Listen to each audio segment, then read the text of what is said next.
Oh my goodness, it's Perhaps It's You, your favorite unofficial Unsolved Mysteries rewatch podcast with your cool mystery aunts. I'm Liz. And I'm Samantha.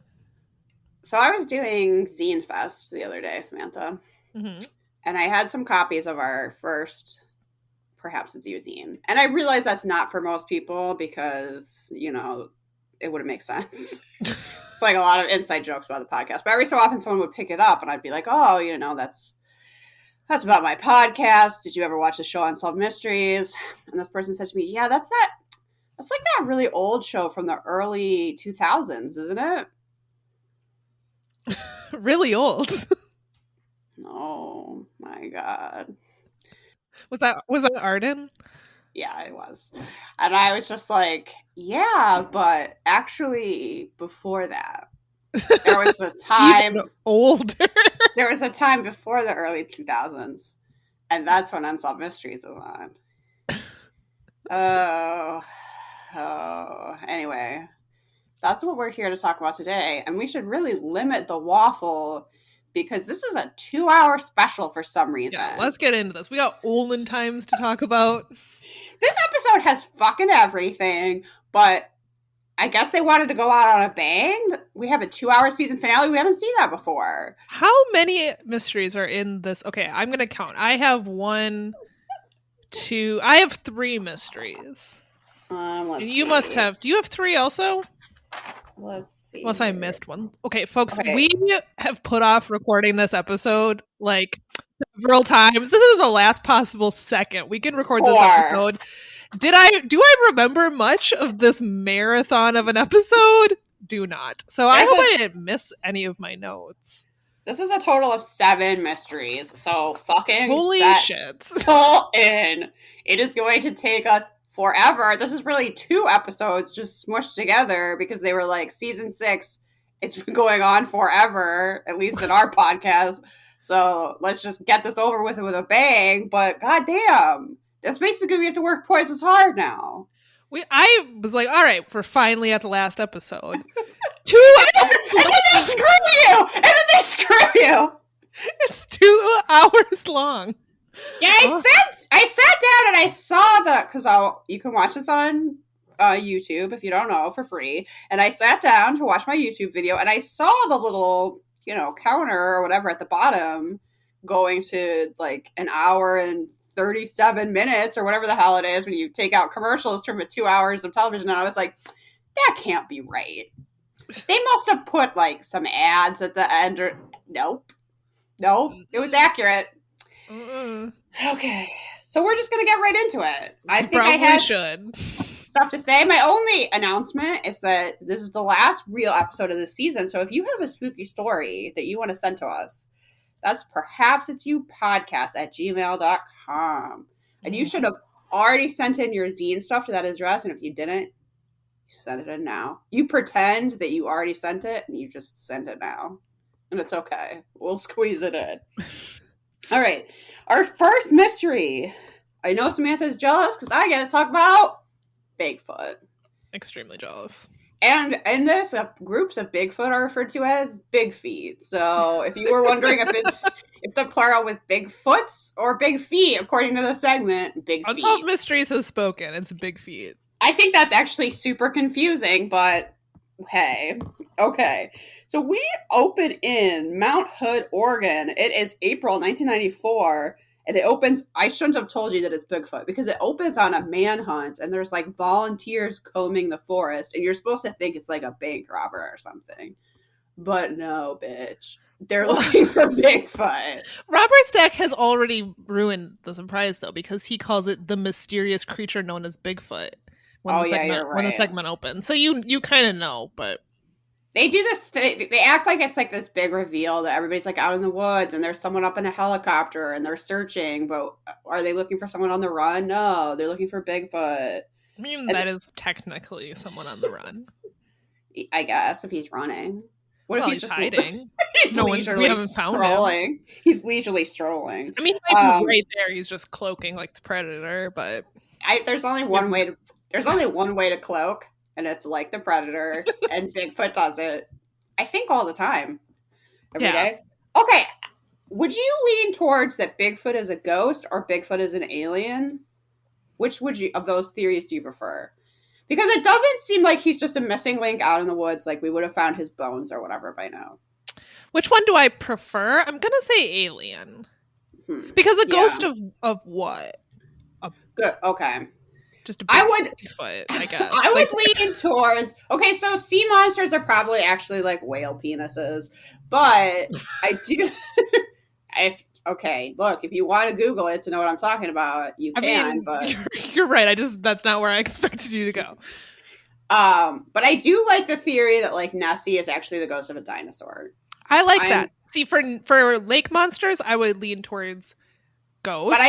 But I think you're right. I think Bigfoot, alien, interdimensional being. Now, that's not because we watched that boring documentary. I genuinely lean towards alien. Okay. Well, look, this is what we're watching in this Unsolved Mysteries supposedly is a training exercise to train people to hunt down Bigfoot. And Robert Stack says, Bigfoot, Yeti, Sasquatch, no matter what this beast is called, many believe that he exists. He is the missing link between ape and human.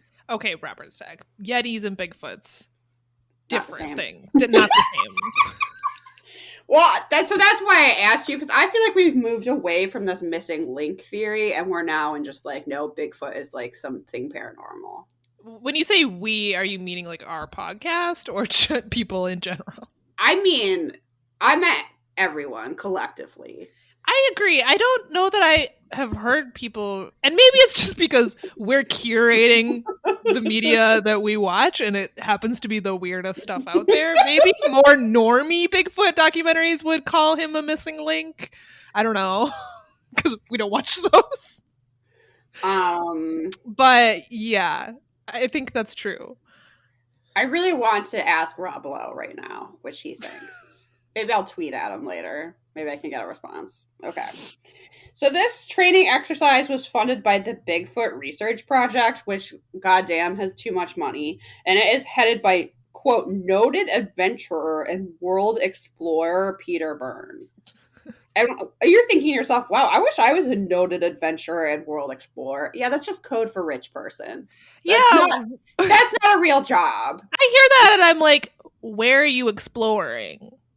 People already are there, probably, unless you're exploring like the Mariana Trench. Like, where in the actual globe has not been explored? The sewer. People have been down there too. I know.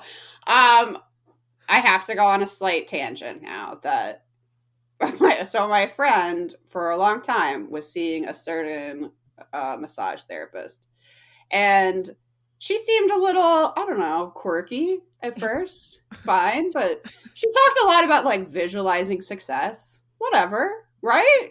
Fine, yeah, sure. That's used in like sports medicine and shit, which is why she was getting these massages. And that slowly turned more into like stuff like The Secret. Like, you can't get sick if you don't like believe it, which, whoa, that's not true. But, you know, it started to get like a little bit more weird. Where my friend was like, okay, I'm really not on board with the chatter, but she does give a great massage and she's right across the street.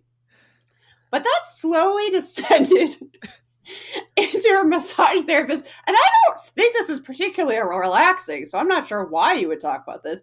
But she apparently believes there's an entire race of like sewer people. Okay, you've told me this story before, and I really want to know more. Is this like Ninja Turtles? Is this like a Ninja Turtle conspiracy, or do people actually believe?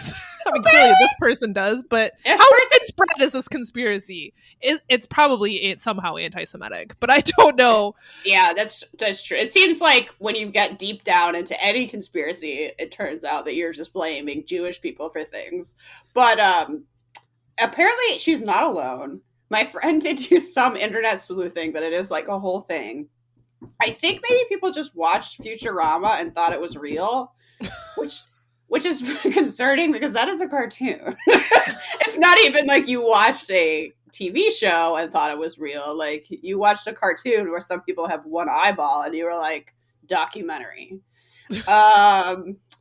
I don't know. Well, that just goes to show that the sewer is not unexplored. Okay, anyway. So this guy also has hilarious rich person voice. Yes, he does. Which I'm not sure I can do like a male rich person voice, but it's anyway. a bit of a British accent, but kind of, I don't know, like, is he over-exaggerating it? What is he doing that makes it sound so comical? I don't know if he's like so rich and English that he's like, I've never actually heard someone from that level of wealth talk, or it's fake. Like, I don't know if it's just like he went to a school so posh that I've never heard of it and I'll never meet anyone that goes there because they're like this whole different part of society. How does that person become a Bigfoot hunter? That's my question. What is this guy story? I must know. Is this guy actually from Gary, Indiana, and that's not his voice at all? And he's probably more likely. And that this is just like a long con that he's like trying to convince people he's like English Indiana Jones. Someone from Gary, Indiana is going to email us and be like, I know that guy. That was Bob. We went to high school together. He's a total fraudster. Yeah. Okay, so anyway, you'll be relieved to know that the Bigfoot Research Project does not want to capture and kill Bigfoot. Oh, good. Unlike those guys from the Low Files. No, they're not out there with guns. They want more of a Jane Goodall experience. They want to meet Bigfoot, learn from Bigfoot, communicate with Bigfoot, have Bigfoot lead them to other big feet. Like, they're trying to, like, get into their community. It's kind of like when you meet someone and you're like, oh, I'm going to make that person be my friend. I'm going to wiggle my way into their life. I'm going to slowly, like, invite them to, like, a couple things, right? And, like, in a few years, we're going to be best friends. That's how this guy feels about Bigfoot, except that he hasn't even seen him yet. Maybe that's the approach that they should take. Be like, Bigfoot, do you want to go to Marshall's and smell candles for an hour? Which, by the way, is Samantha's definition of a really good friendship. And then from there, you branch out. Let's go see a movie. You know, right. Get some all-you-can-eat sushi. I see. The candling is the, like, introductory level of friendship. Yeah.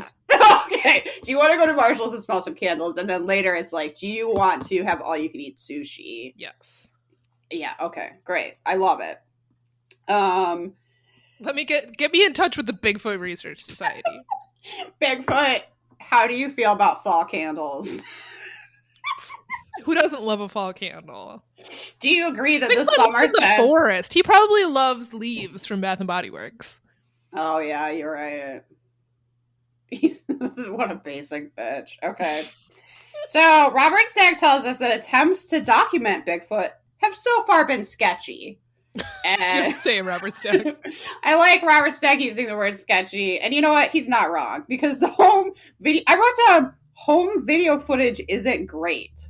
I feel like that's true. Okay. Plastic footprint casts aren't super reliable. That's me being, like, very generous there. Like footprints. No, they're just blobs. People find holes in the ground and make casts of them, and they're like, see, it's a footprint. And you're like, or a puddle, or like, there used to be a rock there, and you lifted up the rock, and all the worms scurried away, and then you filled in the cast.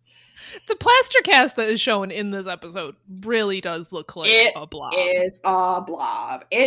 There's nothing I would call toes. There is nothing that suggests a foot. It is just like you found an indent in the earth and you wasted some plaster. I hope you're happy. Tell me about the nut cracking stations. Do they find any of those? Okay. I just wrote down at this part, Robert Stack looks tired. And I didn't notice that. At this point, he's filming a Bigfoot mystery. Yeah, I think that his heart is not in this at all, and I don't remember writing that down, and that's very funny. He wants to film another gangster mystery. Yeah, he's like, is this about Elliot Ness? No, don't care. Is Bigfoot real, or an elaborate ongoing hoax? And then he just says, well, even hoaxes are usually based on something. Are they? I don't know. He's like trying to suggest, like, look, even if Bigfoot is a hoax, that hoax means there's Bigfoot. Okay, I would understand if you were like, okay, like, some belief is rooted in something. So even if Bigfoot's not real, the fact that people believe in him is, like, based on some real things, like strange things that are going on. Not like straight up hoaxes have some anchor to reality. Does not have to be the case. Samantha, don't you find that in the center of every scam is a kernel of truth? Well, that's Bigfoot. I don't know. It's a very weird thing to say. So eyewitnesses reports of a humanoid animal who walks upright and with what Robert Stack called an almost comical gait. Okay, Robert Stack is just on Unsolved Mysteries trash talking the way that Bigfoot walks now. Almost comical gait. Has Robert Stack seen a Bigfoot? How does he know? He's just thinking about those slow swinging arms, just laughing. Just sitting on his gold yacht, pouring himself another martini, and just thinking about how ridiculous Bigfoot looks walking around. However, he is said to be harmless, so... Is that... I guess we don't know of anyone harmed by a Bigfoot, but... Look, a lot of people go missing in the forest. We don't know. Oh, it's true. Okay, if you were harmed by a Bigfoot, please write in. Perhaps it's youpodcast@gmail.com. We gotta know. It sounds like an ad for like an accident attorney. Yeah. Or you are someone you love. A personal injury attorney for Bigfoot attacks. Were you personally injured by Bigfoot? You may be entitled to compensation. And it turns out there's a class action lawsuit against Bigfoots. Because he's been actually, it's not because he's like violently hurting anyone. He's been prescribing medication that that it turns out causes blood clots. So, unfortunately, Bigfoot doesn't have a lot of assets, but they're working on it. He might have a lot of land. Oh, I don't know. Or maybe Bigfoot harms people just by like ghosting them. He doesn't show up for a lot of dates. Because he's ashamed, of his body hair and such. And how he walks. And his comical gait. He doesn't want people to see him walk into the restaurant and fall over laughing. So he just bails on another date. Anyway, we're going to get into some eyewitness accounts now of people who have seen Bigfoot. Okay. The first one is Todd Neese, who is a sergeant in the Army National Guard. So once a month, since his sighting, he has been returning to the Oregon Coastal Range, where he saw Bigfoot during maneuvers in 1993. And he was out there doing some army training thing, I don't know. But he looked across this ravine, and he distinctively saw 3 large black figures. The largest between 8 and 9 feet tall, Samantha. That's tall. That is pretty tall. Oh my god, what was that hilarious TikTok you sent me today? Okay, actually, it's funny that you mentioned that because while I was waiting for you to set up the Zencaster, I was just rewatching that TikTok over and over again. So it's probably still up on my phone. Oh yeah, there it is. This is from user Sadie K Hansk, Hansk, and the TikTok is just her going on to people must do lives on TikTok. I'm an old. I don't know. I'm not really on TikTok very much. I found this TikTok via Instagram because I'm an old. But she just goes on random dudes live streams on TikTok and calls them short kings. Yeah, it's not bad. And then records their reactions. Their reactions are so funny.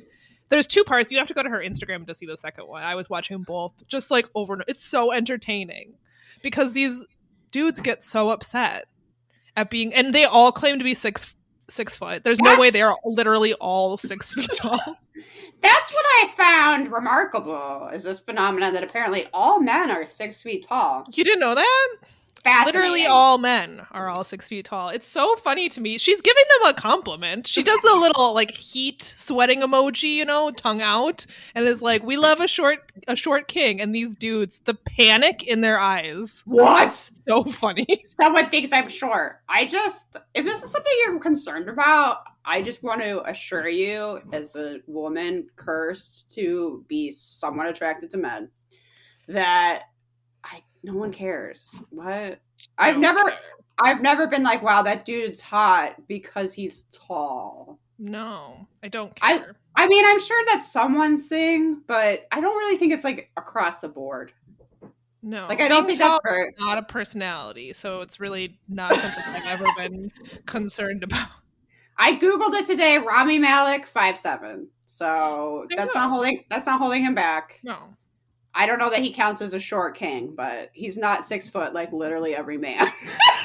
What's also funny is to watch these dudes, because she records their reactions. Like they pause to like think about how tall they want to be. You can see it, and then they all come up with 6 feet or 6'1", all of them. So funny. Well, I just thought of it because if you're going, well, this person just saw people in the forest. No, they were 8 to 9 feet tall, and all men are 6 feet tall. So yeah, those Bigfoot is not a short king. Yeah, no. The other two were a head shorter, so maybe those were just dudes. Not sure. They were all in big feet terms, short kings. Yeah, exactly. A short king Bigfoot is 7 feet tall. Everybody kind of picks on him a little bit. He's a little insecure about it. Oh, someone tell him it's fine. Yeah, it's female big feets don't care.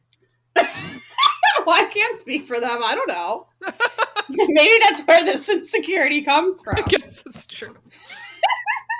Okay, so they were standing upright on 2 legs. Before you think this is some other kind of animal, no, you're standing upright like a human, but they were too tall. Bears can stand on 2 legs. Shush. Quiet down. Are these people just seeing bears again? Probably. This is also at a very far distance. But okay, he wouldn't have said anything about it. He would have just thought he was dehydrated or something. Except that another sergeant came up and asked if he had seen it, because he was like, Did you see that? And the guy was like, see what? He's like kind of testing him, and he's like, yeah, I just saw 3 big feet. And he was like, me too. So that's kind of interesting. I think this is true in another account we get later, that there's 2 witnesses. It makes it harder to dismiss. Okay. So we get Peter back with his hilarious rich person voice, and he's saying that Bigfoot may be nocturnal, and that they may have woken him up with his military exercise, and that's why he was up and about. And maybe that's why we don't usually see him, because he's sleeping. They disturbed his slumber. Okay. So we get another eyewitness account. This one happens exactly 1 month later, strangely enough. 2 women were driving on a remote road about 100 miles from where this first story took place. The driver talks to Unsolved Mysteries in silhouette, I guess because she doesn't want to be like the laughingstock of her town. The person that saw Bigfoot. But anyway, so they're coming around a bend in their car when the driver saw movement. She probably thought it was a deer. She slows down, and then a fucking Bigfoot just walked in front of their car. This is another case. There was 2 eyewitnesses. There was 2 people in the car. They both saw this Bigfoot. They said it was very close to human, but not. It had no neck. The arms were long and swinging with its movement. They don't mention that it has a comical gait, but we can just assume. And they apparently reported this to this rich dude at the Bigfoot Research Project, and he went out to find footprints at this location, and they were headed towards a dead steer. So was the Bigfoot going to eat the deer? I don't know. That you can conject from that. Is Bigfoot carnivorous? Yeah, I guess that's the question. I always thought of him as a peaceful lad. I didn't know he was out there, but maybe he's more like a scavenger. Maybe the steer's already dead. Actually, I'm not sure if it was a steer or deer from my own terrible handwriting, but towards a dead something. Was he just eating it because it happened to be there and he was peckish? Well, okay, we got one more. This one is something.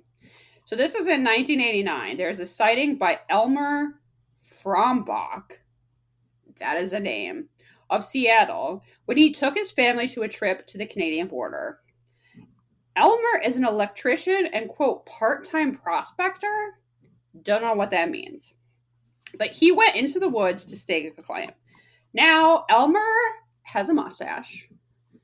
I am putting this forward for this episode's most valuable mustache. It's really just a big, bushy brown mustache. But I called it Bigfoot's BFF. So I wanted to win. Okay, so this guy was walking on a trail and was at some... And as he's walking along, he notices that some trees have been broken along the trail as if it was trying to block it, which is something people claim Bigfoot do. I don't know. But at one point, he realized that he was not alone. And then he tapped on a rock, as you do. And then he heard a tapping response in the woods. Like, he did it, and then he heard someone else do it. And he thought that maybe his kids were playing a trick on him. Rightfully so. So he yelled at them to stop. And then, in one of the greatest reenactments in Unsolved Mysteries history, a Bigfoot comes rolling down a wooded hill. Which means that they had to put someone in a Bigfoot costume that even, like, covered their feet and roll them down a hill. They may have pushed this person off a cliff. They're, like, careening down. Okay, I say rolling like it's leisurely and fun. Samantha is right. This person is ricocheting down rocks. To come, trees to come crashing down on this trail. It did not look fun or comfortable at all. No. So, this person might be dead. So obviously that was Bigfoot. At first, Elmer thinks that it's a bear, so he fired a shot into the air to scare it. I don't know if that's a good idea or not. But he turned his head. Okay, the Bigfoot turns his head to look at him. And then he's not scared. He's just like nonplussed. He's just like kind of annoyed. And he just starts walking down the trail, taking, quote, perfect human-like strides. Which doesn't sound comical at all, I've got to say. He could see Bigfoot at the end of the trail, crouch down, and then start smashing a rock against other rocks. Like, Bigfoot's nut-cracking stations. He was like, well, better get back to work, smashing rocks as I do. But then he starts to chase him down the trail in this amazing reenactment of Reenactment Elmer running away from a guy in a Bigfoot costume through the woods. This had to have been really fun. Maybe not for the person that was pushed off a cliff, but for everybody else, I feel like filming this had to have been a lot of fun. And then that rich guy comes on to tell us that this is not a chase. Because the guy with Elmer's like, I don't understand. Bigfoot could have clearly caught me, but he didn't. Looks like a chase to me. And the rich guy's like, no, this was a demonstration charge. Okay. He's just telling Elmer to leave his territory. Okay. That's the end of that story. But based on eyewitness accounts, the Bigfoot Project sets up infrared cameras, quote, in hopes of capturing the elusive beast. I feel like clearly this person has too much money, and I guess this is a more fun way to spend it than some, but it's also like this seems like a huge waste. You're setting up infrared cameras in the woods in hopes of catching Bigfoot. You're just gonna see like, I don't know, possums fucking. Like, maybe that's what he really wants. You're not gonna see a Bigfoot. But anyway, but where is the tangible evidence, Samantha? That's when anthropologist Darius Swindler, which that's a real name, Darius Swindler. Don't trust him. Okay. He points out that no one has ever found any bones or teeth. Yeah, that would be helpful. At this point, I just wrote down that Unsolved Mysteries really rented a helicopter for these Bigfoot reenactments. LOL. Okay, so if you're going to watch this, just keep in mind that we didn't have drones, and we didn't have drone shots this time. So to get these, like, above shots of Bigfoot running through the woods, they literally rented a helicopter. And that's so funny to me. Eyewitnesses say that we need to find Bigfoot, but also that we need to leave him alone. It's kind of a contradiction. People were definitely like, we need to find him, he's out there, and also he just wants to be left alone, and we should do that. We should respect Bigfoot's wishes. Yeah. He's an introvert. Respect his privacy. Maybe he doesn't want to be on your TikTok talking about his nut cracking station. Okay, he's off the grid. Just let him be. Okay, now we have... Okay, this story's wild. I'm happy. I'm excited to talk about this amnesia thing with you. Oh, yeah. Okay. Are we on mine now? Yeah, we're on yours now, and it's a roller coaster ride. Okay. So is this an amnesia, or is it a missing person? I don't remember. I wrote down amnesia, but that doesn't mean that's right. Do I remember? No. We are looking for someone. It's just that he may or may not have amnesia. And stay tuned to the end for a twist. Okay. So we are looking for Craig Dwight Williamson. He's a fisherman, and boy, does he look like one. Yeah, he sure does. He's got the big white beard, mustache. He's wearing what I can only describe as a fisherman hat, but just a regular hat. I don't know. It just seems like fishermen have to wear hats. I think as a child, he was walking through the freezer section with his mom, and he saw Gordon's fisherman on a pack of fish sticks, and he was like, Mommy, that's what I'm going to be when I grow up. And then that's what he did. It's what he turned into, because he looks like the Gordon's fisherman. So imagine that's what this guy looks like. Mommy, when I grow up, I want to be the Gordon's fisherman. And she was like, yeah, whatever. I'm so tired. You're going to be a doctor? No, he turns out he's going to be a fisherman. He's going to be Gordon's fisherman. And I don't know if fisherman is that accurate, because he actually wanted to be a fish farmer. Is that the same thing as a fisherman? Not really, but we'll get there. I don't know. Whatever. So Craig Williamson was 46 years old when he married 41-year-old Christine Reinhardt at Lake Tahoe on October 7th, 1990. The two had only known each other for a month, but they knew that they loved each other and they were destined to be together. You would think this is the start of a scam segment, but nope. You would especially think that because they decided to get into what Robert Stack calls the lucrative business of fish farming. Mm-hmm. Is it still lucrative? I don't know. Is it? Should we be fish farming? Okay, but they also describe tilapia as an exotic fish. Robert Stack does call tilapia exotic. And I realized that, like, at the time, this was, like, that wasn't, like, the mainstay of American food. Now, I feel like, you know, you couldn't go to a restaurant and not order tilapia, but just, you know, it's a little look into the past. When people would be like, I'm sorry, a what?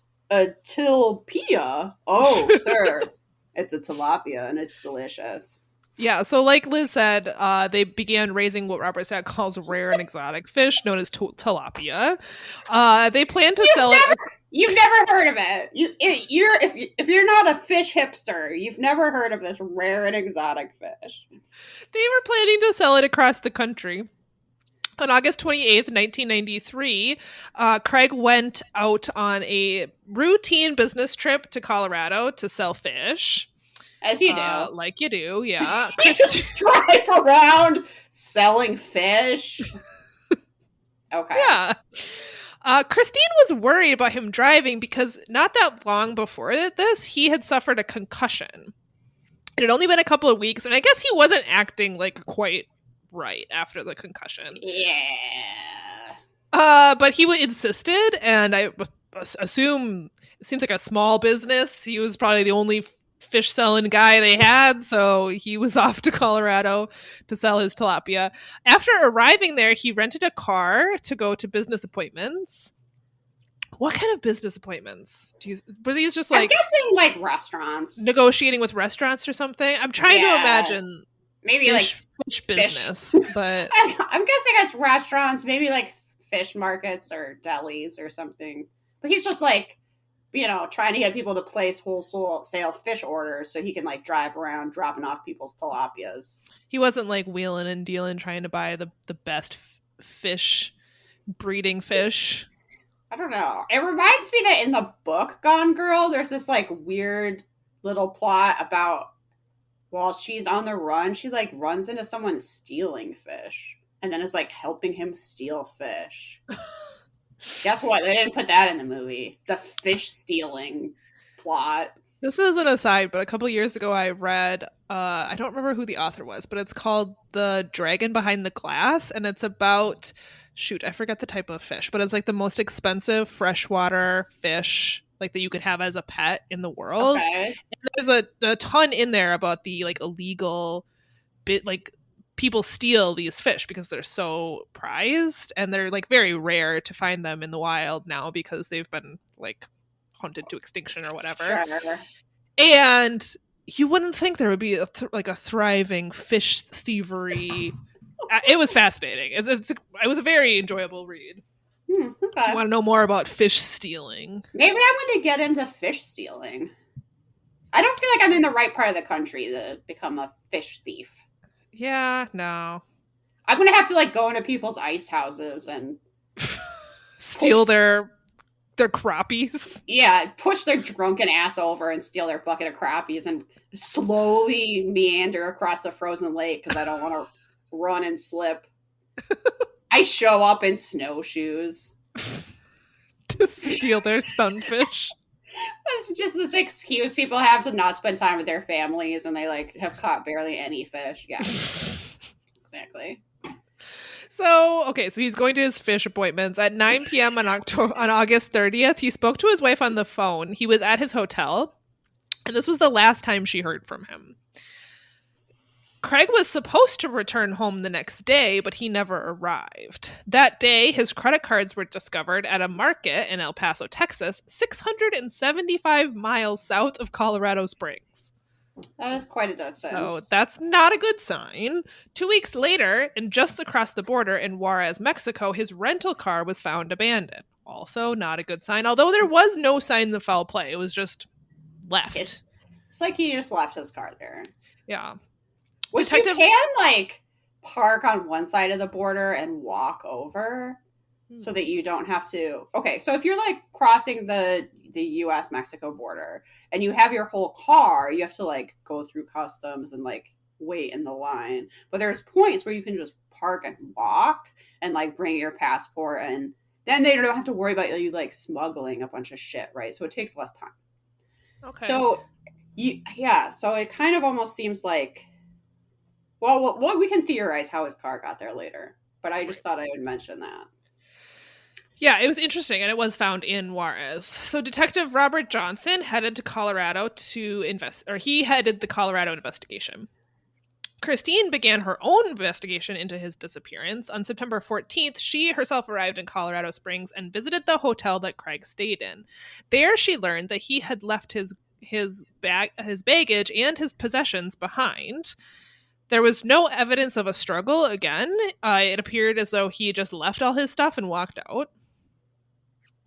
However, she believes that he may have been attacked that day, the day that he vanished. She believes that due to his injuries, he wandered off to an unknown location. So her theory is that he already had this head injury that he's not recovering well from. He had been acting strange before he left, and he was attacked again in Colorado, and this confluence of injuries made him lose his memory, and he just wandered off. And at this point, watching the episode, I'm like, that's absurd. I don't think that's what happened. Probably nothing good happened to this guy, but I'm not really sure. I'm always skeptical of amnesia. This just seemed a little bit, I don't know, too coincidental. Like he's going to get another head injury on top of his other one. Like that's probably not what happened, but we'll see. So television stations in Colorado and Wisconsin reported about Craig's disappearance and Christine's search. Within days, a retired nurse from Montana named Judy Inman came forward. She says that 2 weeks after Craig vanished, she was traveling from Montana to Washington on a train when she saw a disheveled-looking man on board. She believed that this man was Craig, and she remembered that he was talking about fish tanks, which is a very specific detail. In the reenactment, I think he's just mumbling over and over, "I need to get the fish," or "I need to see a man about a fish," or something. I need to get back to the fish. And I need to get back to the fish. These two drunk guys are kind of harassing him, like, "Oh, what kind of fish, dude?" And he's like, "You wouldn't find those fish around here. They're exotic fish. Rare and exotic." So being that she was a nurse, she recognized the signs of a head injury, which is interesting. Oh, that is interesting, because she recognized the signs of a head injury, and what did she do? Is it nothing? Well, is it absolutely nothing? Is she on this train realizing that this guy is disoriented, doesn't know where he is like he's mumbling about fish, is distressed, and she just goes, "Huh." And she does let him just wander off the train. She does jack shit! Oh. And she clearly, took notice enough that weeks later she remembered when she saw it on the news and she came forward. So it seems like she should have done something. Look, do I really know what she should have done? No, but I was kind of like, way to go. Way to just let him keep wandering around. Very helpful. Not great. However, this was helpful to Christine because she is absolutely certain that that man was Craig, especially because of his ramblings about fish from out of state. So she also believes that he was headed to Washington because they had initially met in Washington. She traveled to Washington and continued her search there. For 6 weeks, she went to various locations along the train route that Judy and the man were on. On December 26, 1993, she met up with Judy, and Judy showed her photographs of each of the train stations along the route. Judy believed that the man resembling Craig had gotten off at Wishram, Washington, which was near the Oregon border. Christine believes that Craig might have mistaken Wishram for Washougal, which is a town that he had lived in during the 1980s. Craig's son went to Wishram and placed missing persons posters all over the place. However, none of this came to anything. They found no. This was the last lead, and that's why they turned to Unsolved Mysteries. So, are you ready for the update? Are you sitting down, everyone? In July 1995, Craig himself saw a re-airing of the broadcast and recognized himself. He was living in Key West, Florida, and he claimed that he was mugged in Colorado Springs and developed amnesia, which was worsened due to the concussion that he suffered the month before he disappeared. Craig could not remember much else from the attack, claiming that he woke up in a hospital with the name Ron. He also claimed that he wandered aimlessly throughout the United States before arriving in Key West, where he found a job as a driver. Craig soon contacted Christine along with his ex-wife. Unfortunately, this is what Unsolved Mysteries says, he did not remember Christine or his family, and nevertheless, Christine and Craig were reunited, but they eventually parted ways because he claims that he did not recognize her at all. He didn't remember anything about her or their relationship. He didn't remember they were married. He didn't, none of that rang a bell. And so they ended up getting a divorce, but they did remain friends. And Christine eventually moved to Wyoming to start life anew. Now, I was looking up articles about this, and I want to say that some people are suspicious of Craig's claims. Okay. And Unsolved Mysteries Wiki does mention this, that despite Craig's claims, investigators are suspicious of his amnesia story and believe that he may have staged his disappearance because he had a bunch of debts, and they think that he could possibly have been he was struggling under the responsibilities of running this new business, that it wasn't going well, and that there's a chance that he ran off. And his story, what I will say is that the story he comes up with is very similar to Christine's theory. So I kind of want to believe that this was a wild case of amnesia, but there's a little bit of skepticism there because it doesn't exactly match Christine's. He was like, oh yeah, I was mugged and blah blah blah, but he did have a head injury prior to going to Colorado, so there is, I don't know, maybe it was amnesia. It's wild. Okay, what I'm trying to figure out is how he just started this new life without his credit cards or any money. It kind of seems to me like he drove his car to Mexico. That's why I brought this up. I think he drove his car to Mexico, left it there, and walked back. Okay. I think he left it there. I don't know if he thought no one would find it, or people would think it was stolen, and or someone would steal it in Mexico. I don't know, but right. I think he left it there. It's convenient that it's just perfectly fine waiting just on the other side of the border. Yeah, where he could easily get back into the United States. Yeah, you're right. That's a good point I hadn't considered, and that's a little bit sus as well. I think he thought that either nobody would find it or assume that it had been stolen. Yeah. And then, or that he had disappeared into Mexico and they'd never find him again or something. Right. I'm guessing he just had cash on him to start his new life. I don't know. Yeah, that sounds hard to me, but I guess if he had a bunch of debts, it's having $600 is way better than having negative, $100,000. So, right. He was like, yeah, this fish thing is not really going to work out. And I feel bad because his wife seems so devoted to him, but how long have they actually been together? Well, so they had only, I don't know. I'd have to look back at my notes. I know that they had only been together for a month before they got married. And I think pretty quickly dived into this fish thing, and it doesn't seem like it was going that well.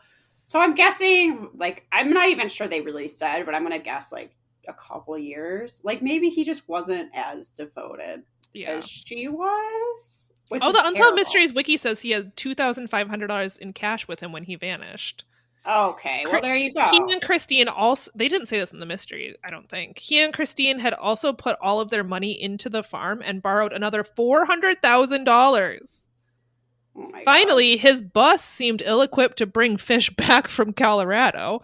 It had no tanks, no fish food, and no coolers. So it doesn't seem like he had any intention of bringing fish back from Colorado. Okay. It's it gets worse. His rental car had his beard clippings in it. Lab technicians determined that it had been cut with scissors, suggested that he was changing his appearance. Okay, then my only question is, why does he come forward?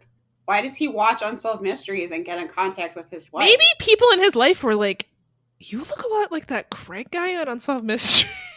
Or maybe he, like, needed a divorce for some reason. Yeah, maybe he actually needed to finalize his divorce. Maybe he just felt bad that Christine was traveling all over the country searching for him and never giving up hope. He had a son.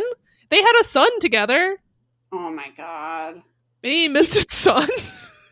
He wanted to start over a fish-free life, but it came at a high cost. Yeah. It's a wild story. For a second, I did think it was actually amnesia, but I kind of don't think it was. Now that I don't got some more information. I think it is very convenient that it's basically exactly what she speculated, and it is kind of like, in terms of someone leaving you, a best case scenario, it's like, oh, he doesn't even know. He doesn't even remember me. It's not that he doesn't love me. It's that he has this head injury. And it's not that it's like he weighed the pros and cons of living this life and decided he could get rid of you and the debt, and that was a better option. Yeah. Okay. It's wild. One's wild too. Okay, so now we're on to a wanted. This is the story of Dorothy and Bill Wacker in a small town in Ohio. For some reason, they don't tell us what town.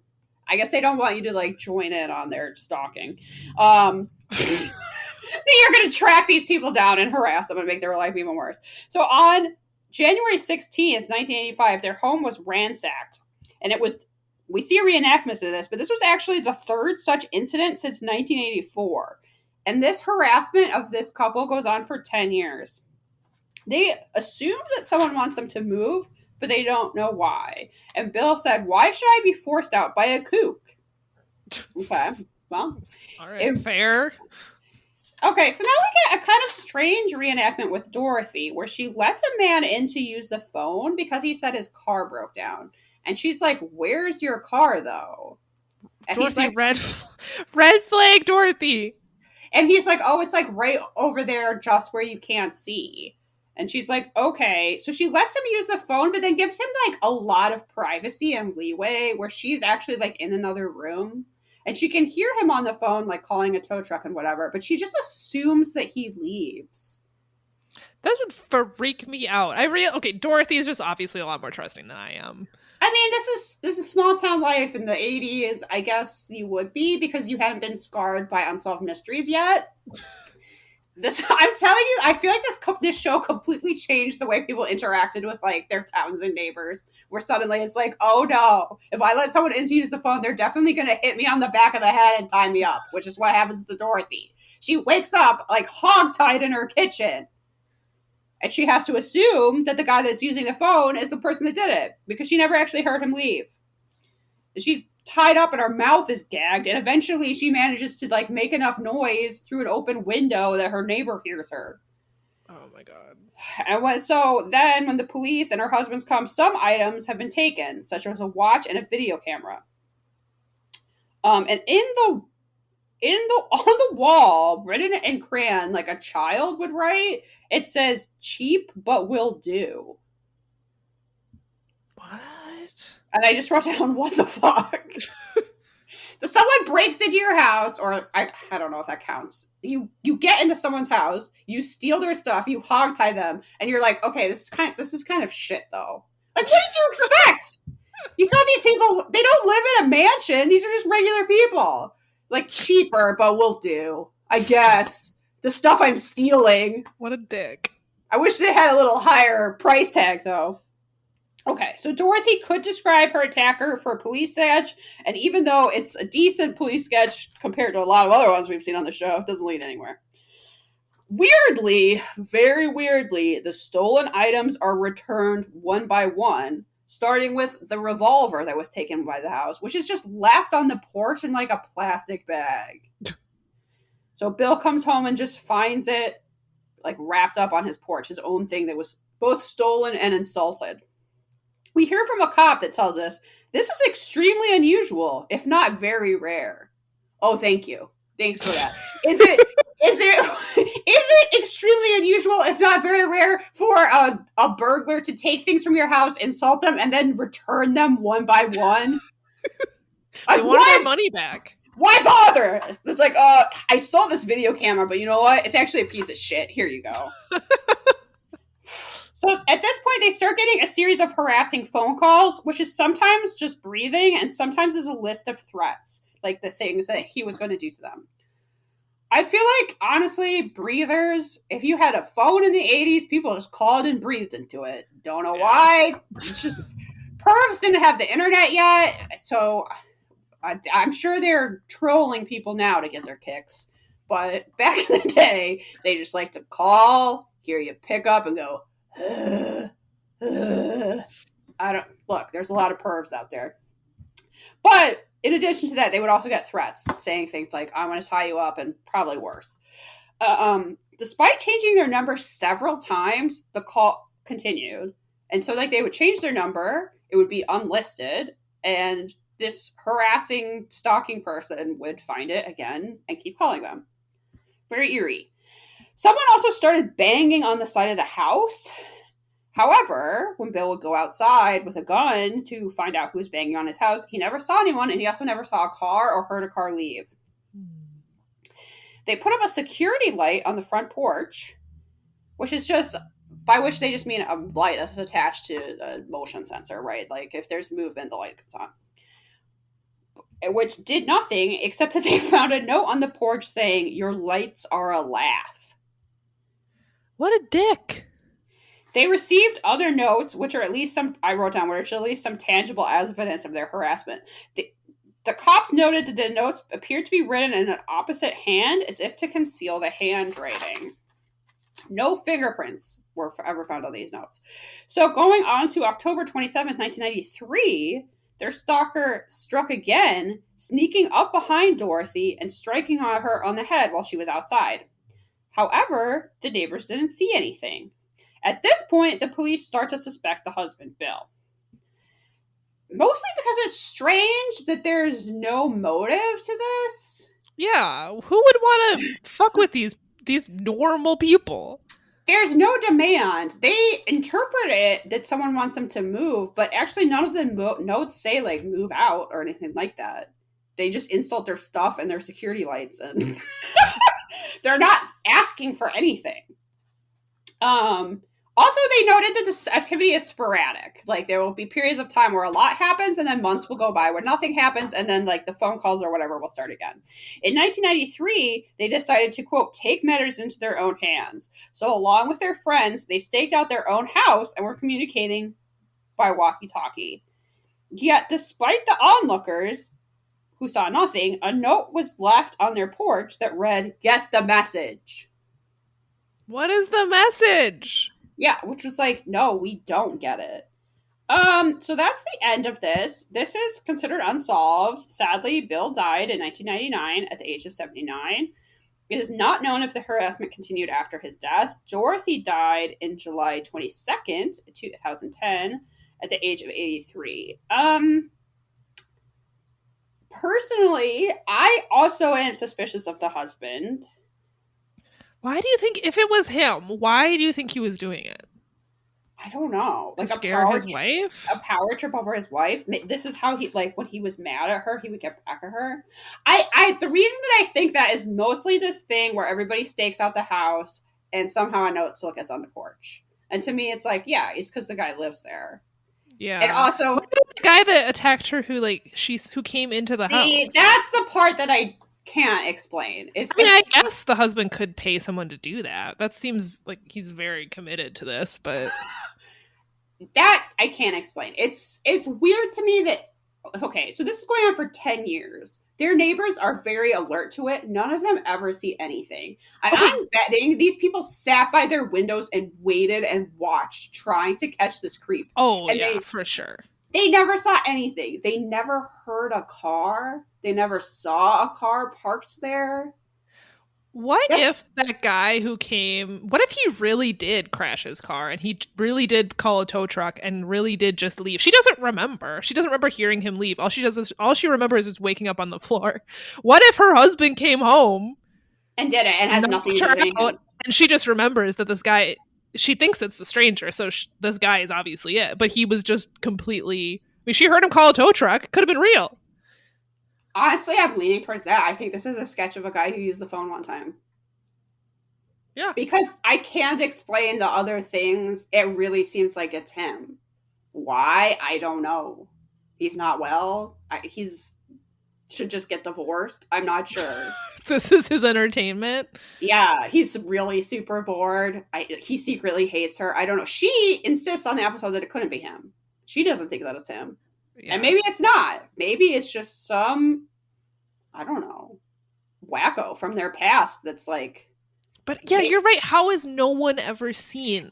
That, honestly, as soon as the police said that the neighbors have never seen anything, I bet there's not a lot going on in this town, and I bet those neighbors wanted to see that creeper so bad.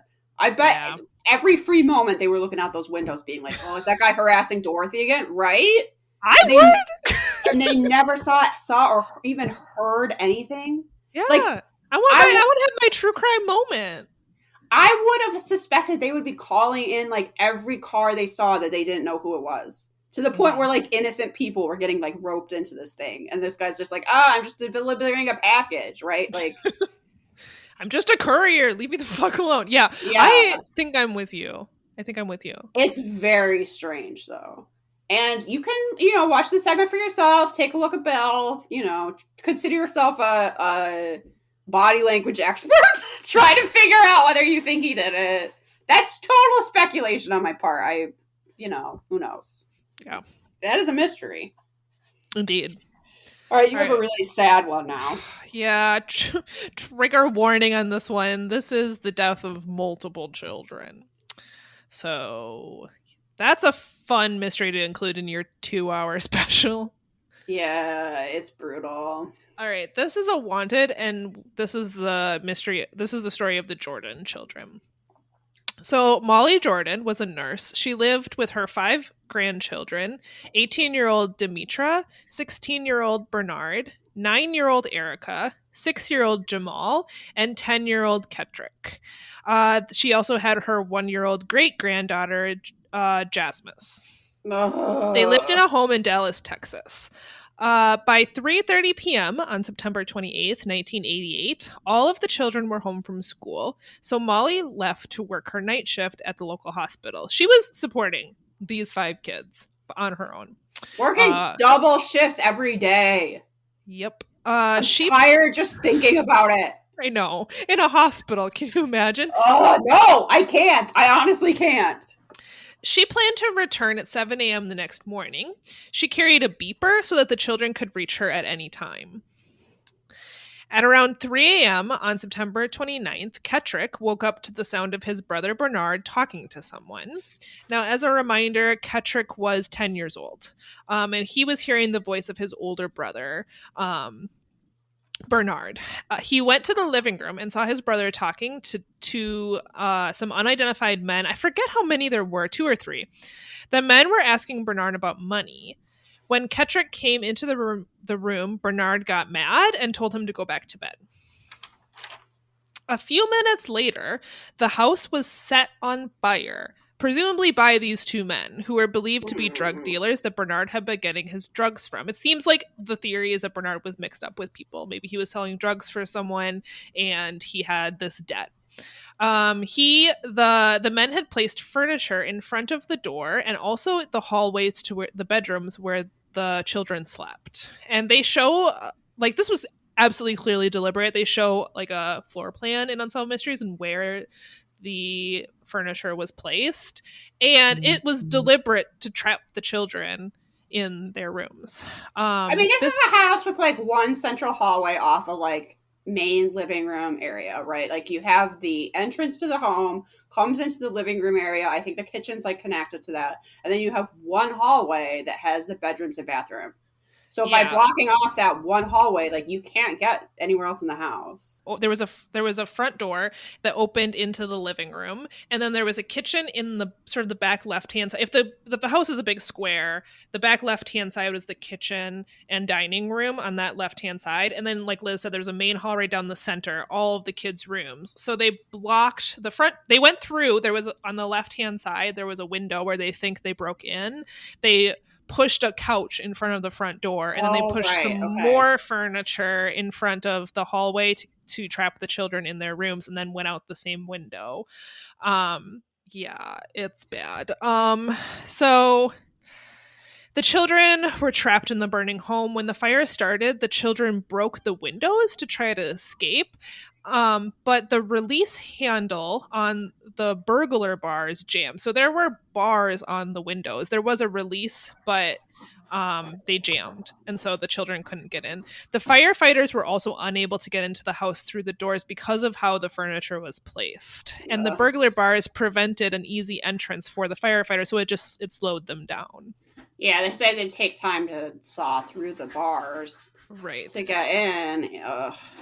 And I think that there was only one window in the house that didn't have the bars on it, and it was the window that they came in through. Yeah. And I'm sure the fire department wouldn't have done that, so. No. It was also, like, on the other side of the house to where the children were. I'm not even sure they could have gotten to them from there. So by the time they were able to enter the home, it had been 10 minutes. Bernard, Erica, Jamal, and Jamas were all dead. But Ketrick and Demetra were found. They were barely alive. I believe Ketrick is interviewed for the show. He survived, and he describes waking up next to Demetra in the grass, and I think there was a firefighter standing above him. Tragically, Demetra passed away at the hospital. Molly left the hospital when a relative called her and told her that the children were dead. Oh my God. They said the children are all dead. They're all gone. And so she is at work and she has to drive home after hearing this. And of course, she comes home to find her house in flames and almost all of her grandchildren dead. It's horrible. Ketrick told authorities what happened that night. It is believed that the men had set the fire in an attempt to get Bernard outside. It is also believed that they entered through, like I said, a window on the front of the house that was not equipped with burglar bars. So at this point, police are obviously looking for the people responsible. In the years since the fire, Ketrick underwent several operations, including an amputation of both legs. He has prosthetic legs now. After the fire, hundreds of people from the community donated money to the Jordan family. Since then, Ketrick and Molly have moved to a new home in a different part of Dallas, and they still hope that the arson and murders can be solved. So this is what, let's see if I pull up the Unsolved Mysteries wiki. I think they had an update. So this is known as the Strawberry Trail Fire. I don't believe it was known of that at the time of the episode airing. So Unsolved Mysteries Wiki calls it unresolved. In 2001, investigators received a break in the case when a new witness came forward. The witness had been arrested on unrelated charges when he admitted to investigators that he had helped dispose of gasoline-soaked clothes and other evidence on the night of the 1988 fire. The witness, who was 15 at the time of the fire, claimed that he was a lookout for Jamaican drug dealers in South Oak Cliff. He gave street names for three suspects. They were, Freddy Krueger. I'm sorry. That's your street name. All right. I did not see that coming, okay? Freddy Krueger, Curly Diamond, and just Silky. The worst. Sure. Okay.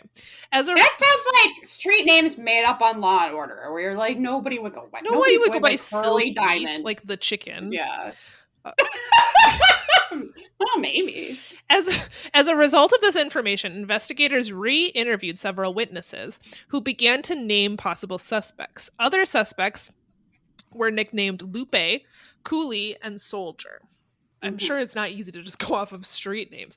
One witness claimed that this guy who went by Freddy Krueger and Lupe had beat him and forced him to take them to the Jordan home just a few days before the fire.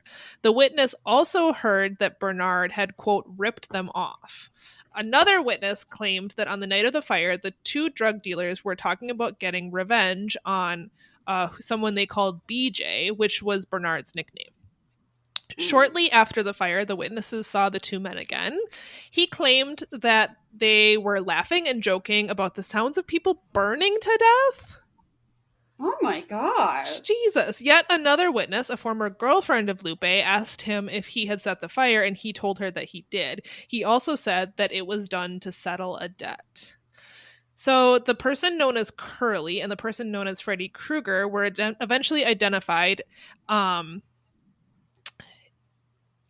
Curly was a man who was named Milton Lee Hunter Jr.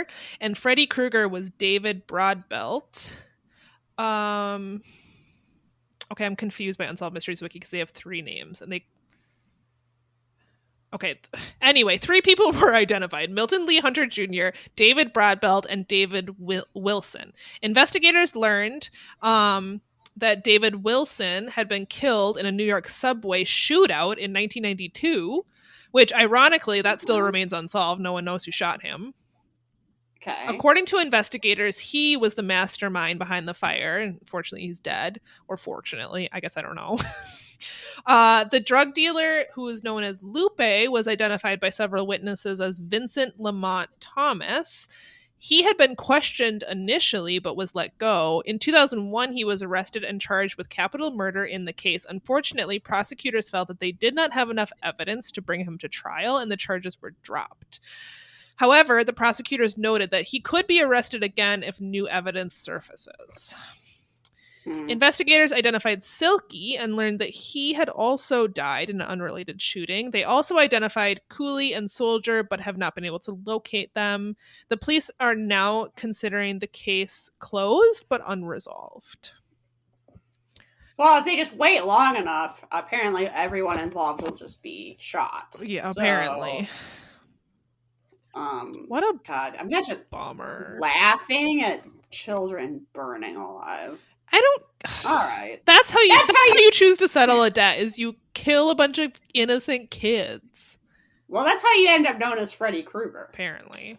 Wow. Yeah, that one is a bummer. If anyone's interested, Kettrick wrote a book about his life and his experiences. It's called Still Standing: A True Life Story of Kettrick Jordan. If you're interested in kind of hearing about his life and how he has overcome this tragedy. I'm not sure you could overcome something like that, but it seems like he's doing good things with his life, and you could check that out. Okay. I mean, yeah, I guess there's the tiniest silver lining and the saddest story ever. Yeah. But now we're going to dramatically shift gears. Yes, we are. For an unexplained, where Robert Stack asks, do you believe in angels? Do I, Robert Stack? And I'm pretty sure Robert Stack is standing in a mausoleum in Hollywood Forever Cemetery when he asks you this. Okay. Well, that's an appropriate place for him to be. Yeah. So we have some angel stories for you now. All right. First up, Janie Shamal. She was blah, blah, blah. Oh, this was back in 1976. She was 14 and she was on a vacation with her brother and sister-in-law. They were traveling out west in a camper. When they got to the Painted Desert, Janie was taking photos with a new camera, and she wanted to make sure she got like a really good shot. So she decided, this guardrail, that's not for me. More of a suggestion, really. Yeah, that's not for like good photographers, 14-year-olds who just got new cameras. That's for other people. So she stepped over the guardrail, leaned forward to take a picture, and of course, falls down a cliff. At that very moment, her mom is in Michigan, sitting down to read the Bible as she did every day. And she decides to read Psalm 91 and starts to sob, convinced that Janie is going to die. And I'm not sure exactly why she read this psalm. I think she just opened her Bible to a random passage. That's what she made it sound like. I'm just going to read Psalm 91. And then she was like, what? Janie's going to die.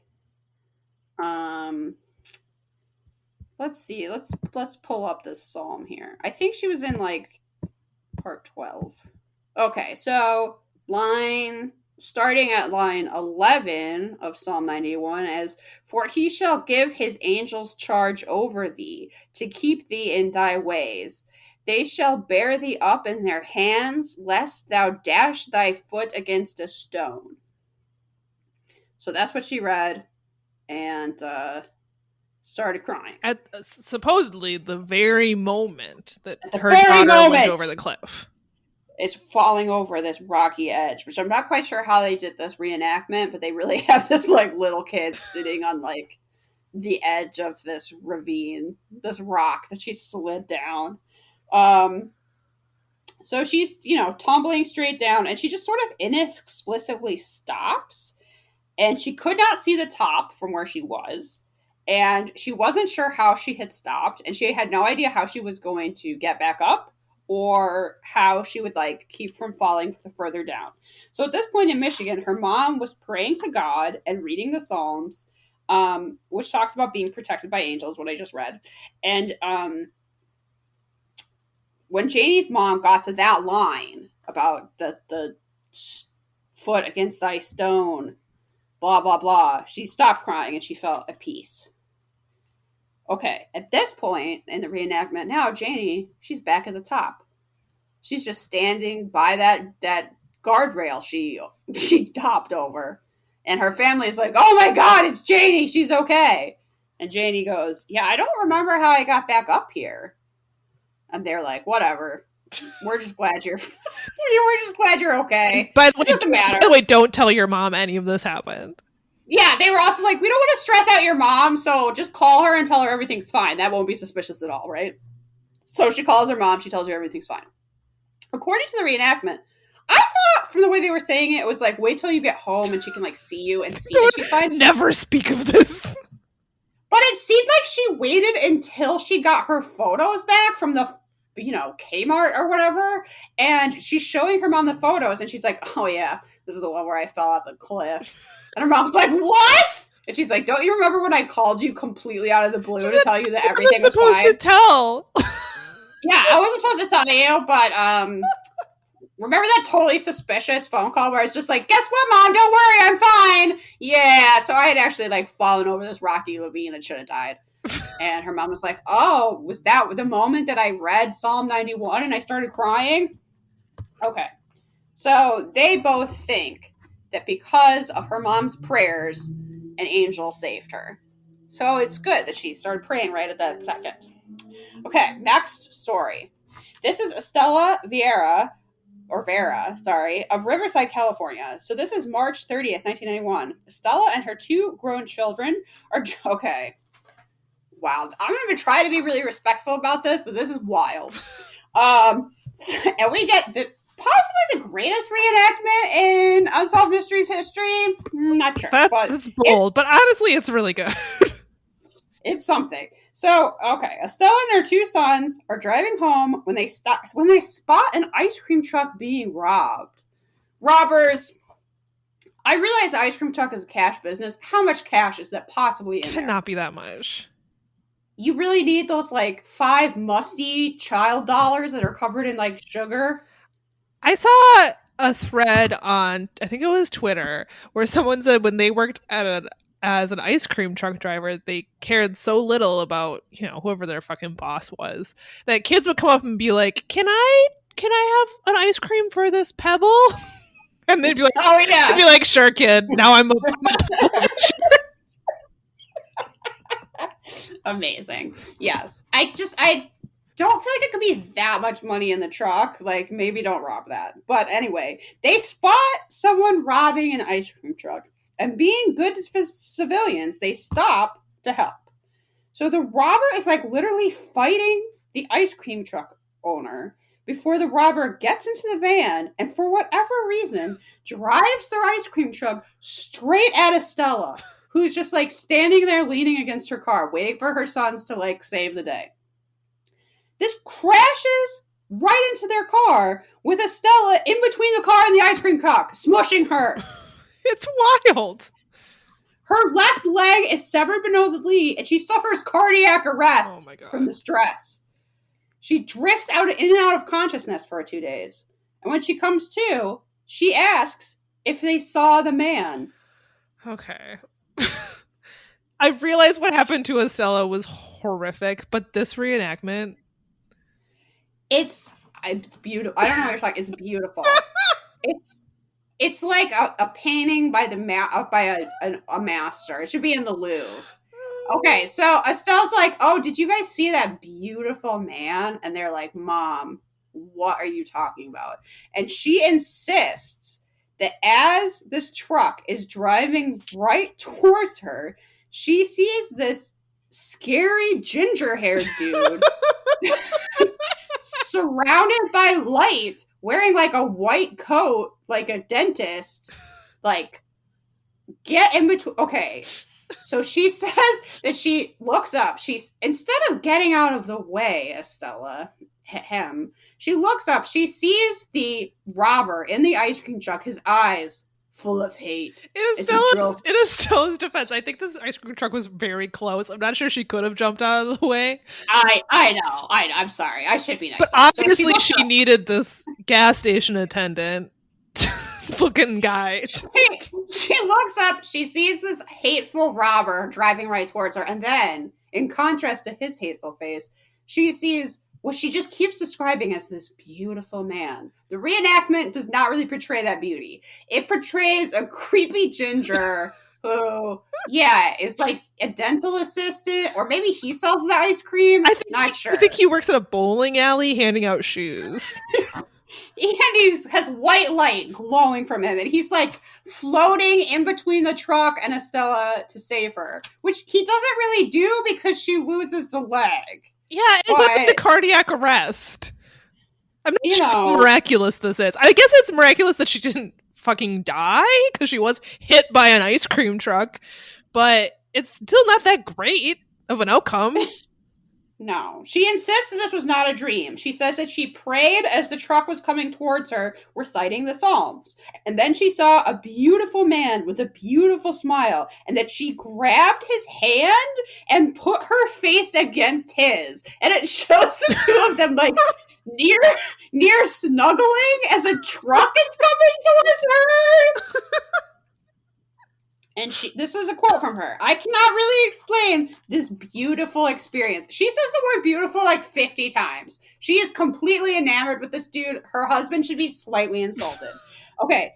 I do not have a doubt in my heart that God sent an angel to save me. And then I just wrote, no one else saw the angel. I'm so mean. Okay, so no one else saw it. Estella's husband also has a very prominent mustache. It's gray. It comes to like a slight walrusy thing down each cheek. I called it the ice cream dream.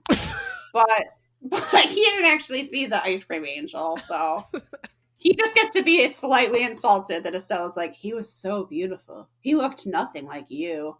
He didn't have a mustache at all. Okay, the thing... Look, I'm glad that this horrible thing happened to Estella, and she actually kind of sees it as a good thing. So really, you could be like, oh, this is the worst day ever. I got hit by ice cream truck and I lost my leg and I went into cardiac arrest. But to her, this is like this day she was saved by an angel, and it's great. Uh-huh. So she's like really spun it, I think, into a thing that doesn't cause her like anxiety to think about. She gets very happy to think about it. Yeah, in a way, it's harmless to believe that there's angels. My problem with this segment, well, other than Ed Sheeran appearing to her and saving her from an ice cream truck, is It's not who I would pick for my beautiful man vision. But I don't know, maybe Matt Bomer wasn't available to save people from getting hit by ice cream trucks, so it had to be Ed Sheeran. I don't know. You know what? If an ice cream truck is coming at me, I'll take it. I'll take it. You'll take Ed Sheeran. You take anyone. Yeah. Save me from the ice cream truck. Save me from getting squished by an ice cream truck. That's fine. My problem is that I don't know if this is how it originally aired. Maybe this was like the next week or something. Maybe there was a sufficient commercial break for you to forget the horrible tragedy that you just learned about for the Jordan children, and you're like, why weren't angels sent for the Jordan children? Why didn't angels break through those windows and pull them out of that fight? I don't know. That's always my reaction to angel stories. And I think we've had some on the show before, and people are always like, well, that's when I was spared this horrible thing. And it's like, yeah, but horrible things happen all the time. Yeah, we just learned about the most horrible thing I can imagine. 5 innocent children dying in a fire. Angels didn't come for them. Aren't you special? I guess we needed a separate angel just for Estella's leg. Ed Sheeran was busy. Ed Sheeran couldn't save that. He could just nuzzle her face. I'm glad that it was a positive experience for her, because it would have been a very negative experience for me. I would not look back on this one. Got hit by an ice cream truck. No. I mean, it's so absurd that I would be going there. Only me would get hit by a motherfucking ice cream truck. Like, that's how I would be looking at it. Like, this is comical and how just random and stupid it is. It's like, great, I've lost my leg because of a motherfucking ice cream truck robbery. And you know she was like, guys, don't intervene. Like, no. Yeah, just stay out of it. Call the police. And she gets fucking smushed by an ice cream truck. Yeah, it's not great. I feel like if there's angels, maybe there's not enough, because they're not doing a great job. So, also, you know, in the Bible, angels are just like a pile of eyeballs. They don't look like people. They're supposed to be like terrifying. I didn't learn this in Sunday school. A pile of eyeballs? There are supposed to be tons of eyes. Literally a pile? Not in a pile, but like a bunch of eyes. They're not humanoid. They're like eyes and maybe wings. But they're terrifying. Oh they're supposed to be awe-inspiring. They don't look like Ed Sheeran? That's Estella's interpretation, but that is not what the Bible says. Oh, I'm Googling angels. Bible angel description. Okay, the book of Ezekiel depicts them as having 4 faces, that of a lion, an ox, an eagle, and a human. But there's also just like ones that have just like eyeballs. I am not making that up. Okay, well, your Google search revealed more than mine, because I got angel eyes, natural, tear stain prevention, soft dog chews. The picture on the little canister is a little Shih Tzu with a little halo. Oh, well, there you go. Very cute. Huh. Well, a pile of eyeballs didn't save Estella from the ice cream truck. No. So it may have just been her unconscious brain. She was seeing what she wanted to see. And that's fine. If I'm hit by an ice cream truck, I want my brain to manifest the beautiful man of my dreams. Not like Joe Rogan. Oh God. I would have wished that ice cream truck had backed up and hit me again. I'm trying to find this eye thing, and I know it's in here somewhere. I feel like they're trying to keep the truth from us. I mean, that's the reason why angels appear to people. They're like, be not afraid. It's because they look terrifying. They have to tell people not to be. I mean, I guess that makes sense. Old Testament angels are described as interlocking wheels and covered in eyes. Oh. Okay. Okay, I guess it's messenger angels who look more like humans. There's like all different types of angels. I don't know. This is complicated. I haven't watched the movie The Prophecy too recently. I can't. I'm not up on my angel lore. Okay. Well, it's time for you to talk about A Lost Love, Samantha. All right. We're looking for the parents of Brenda Abbey. And I genuinely don't remember anything about this mystery. Okay, do you want to know what my notes are? Yes. Number 6, Lost Love. And then she died. Oh yeah, she does die. This is sad. That's literally all I wrote down. Oh, I have a disclaimer on this one, which is that Unsolved Mysteries uses some dated language in this episode that you should be aware of and that I will not be using. It's true. Yes. So be prepared for that if you're watching this. Okay, so yes, we're looking for Brenda Abbey's parents. So 45-year-old Brenda Abbey of Chester, Virginia is searching for her birth parents. They gave her up for adoption when she was an infant, and they worked for the Settler and Wilson Traveling Carnival. That's right, everyone. This episode has carnies. It has everything! It really kind of does have everything. In April 1949, Brenda was adopted by Sullen and Thelma Zemir.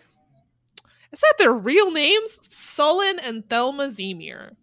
I love it. I hope it is. They were of Petersburg, Virginia.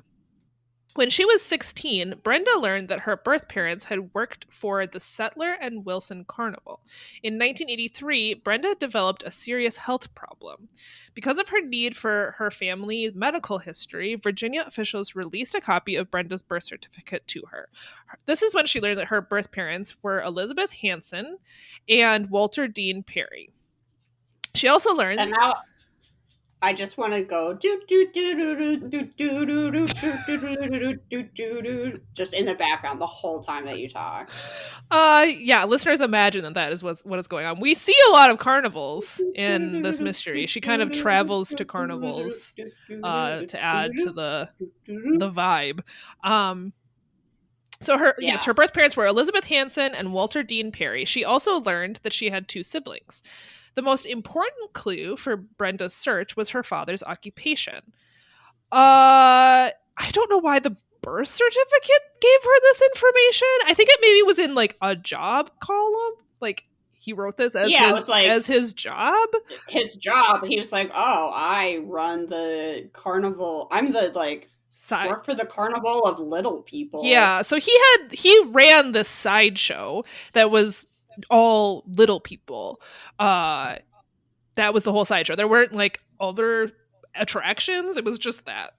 It was just that he was doing something with that part of the carnival. Yeah. What he was doing is unclear. I think he was just come look at these little people, and he was like the barker.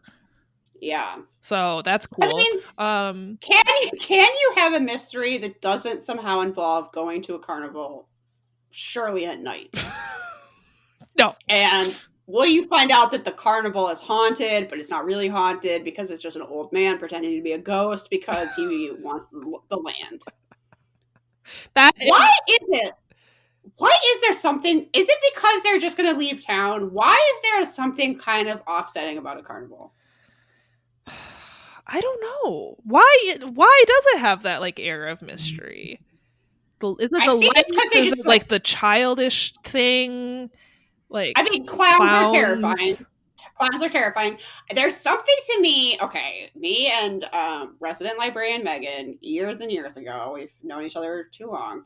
We're at a little carnival near our hometown, and they were hiring people to take down rides, but it just meant that on every ride was this poster like asking people to come tear down the rides. And there was something to me that was so unsettling about thinking about how they just like rip the rides down, throw them on the back of the truck, and then go to the next town, that I was like, I can't get in on any of these rides. No.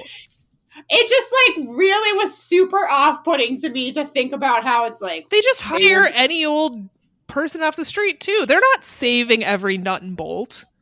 No, I was like, this is not safe. And I'm not really sure I've ever gone on a carnival ride again after really thinking about that.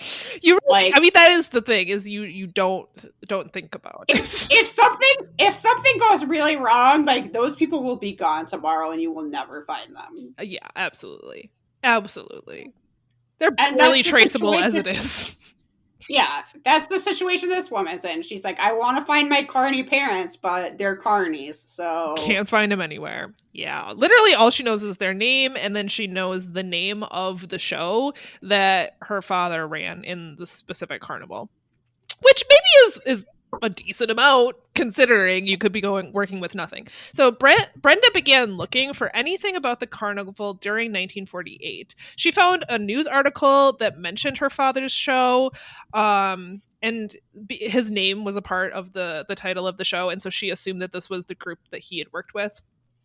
In April 1994, Unsolved Mysteries joined Brenda to experience her search firsthand, which just means that they went to a bunch of carnivals and like asked random people, and everybody's like, no, they probably don't even go by their real names. They're like, no, I don't know who that is. Yeah. Brenda. Also, if someone wants, even though I just said that I don't go on Carnival rides, if someone wants me to help them investigate a mystery that involves going to lots of carnivals, like, please. It's gonna be so hard because I feel like maybe this sounds lit though. That sounds lit. It does. I want to eat that caramel corn and have an excuse to go talk to everybody, and I don't know. It's fascinating. That's true. That would make a really good adventure, I would say. But I feel like every carny you talk to is going to be like, we don't, like, as a rule, we don't share our last names. Like I don't ask what people's names are, what their stories are. They don't ask for mine, and I purposely know nothing. Like that's what I imagine it's like. Maybe that's not true. Maybe it was at one point, but isn't now. In my mind, they're living in like a communist utopia where they share everything. They've all had sex with each other, and yet they don't know anybody's real names. And if someone left today, they would never speak of them again. I'm assuming that's exactly how it goes. If you work for a carnival, write in. Let us know if we are right or wrong. Perhaps it's youpodcast@gmail.com. I want to hear from the carnies of America. Speak up for yourselves. Tell us the truth. Tell us how it works. Okay, so at first, so Unsolved Mysteries and Brenda go to this carnival and they interview a bunch of carnival workers. It's great atmosphere. Yeah, it's great footage. It is a little bit interesting. They talk about carnival life during the 1940s. That's kind of interesting if you're watching this episode. And at first, Brenda did think that some of the workers maybe actually knew her mother. However, she did the math and realized that the woman they were talking about would have been too old to be her mother. Brenda's mother was 24 at the time. However, one carnival worker thought that the woman may actually have been Brenda's grandmother. Honestly, who knows? Another lead Brenda followed involved a man named Ward Hall, who had booked carnival shows on the East Coast. Ward knew carnival workers back in the 1940s. However, he did not remember Brenda's parents. A few weeks earlier, a judge allowed Brenda's adoptive parents' adoption papers to be unsealed. The documents revealed where Brenda's parents had gone after her adoption, which was Alaska, so probably not easy to find. Despite this information, Brenda learned that the Settler and Wilson Carnival never traveled to Alaska, so that really didn't help her at all. She also... I can't imagine many carnivals that are in the continental United States go to Alaska. Like, what a trek. That is a long ways. That has to be really profitable while you're in Alaska to like make up for all that travel. Yeah, and that honestly, that Alaska lead might not have been totally true because she could find no information that suggested that her parents traveled to Alaska alone, and the carnival didn't go there. So ultimately, the adoption papers were a dead end. So she's hoping that Unsolved Mysteries will help get the word out, and they will, her family will reach out, and they do. So this is solved. On the night of the broadcast, several relatives of Brenda called the telecenter, including her mother, brother, and two of her sisters. There were also calls from friends of more of Brenda's siblings. Brenda was saddened to learn that her father had died in 1959, but she was excited to learn that she has 11 brothers and sisters. She goes from thinking she has 2 siblings to finding out she has 11.